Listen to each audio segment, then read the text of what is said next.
comes to mind about my grandmother happened in the very last conversation I had with her over the phone. And she said in this conversation, "Ken, the fields are ripe. It's time for the harvest." Most recently, as I've thought about those words, the harvest is ripe. It's time for the harvest. I think about the season this church is in. We're in an extraordinary season where we can gather a ripe harvest.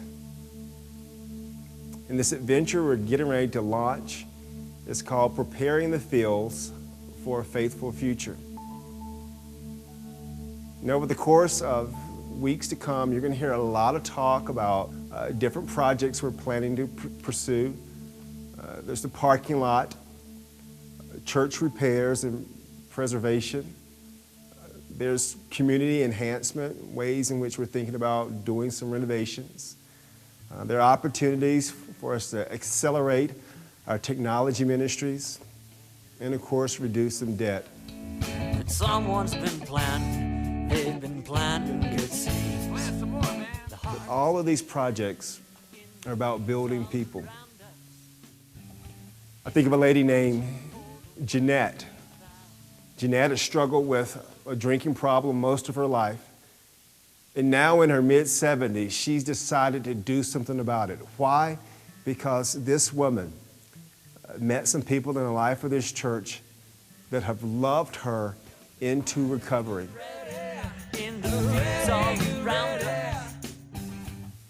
Now, how can you become involved? Well, it's real simple. What we want you to do is start praying.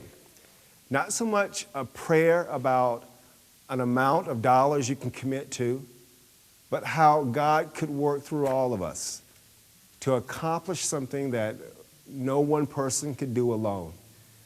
And so what I want you to pray about is for God to work through you. Be open to give a gift that will be pleasing to God.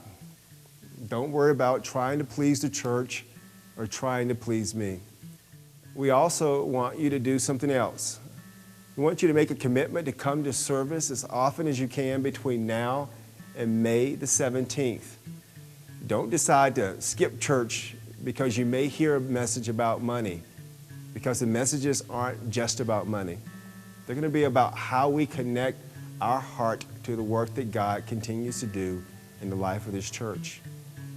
And so my hope is that you'll couple prayer with coming to worship and helping us to fulfill God's faithful future here at Broomfield United Methodist Church. And the Lord of the harvest, yes, the King of creation, didn't wait till we're under the ground. The harvest is ready in the fields all around us. It's too much.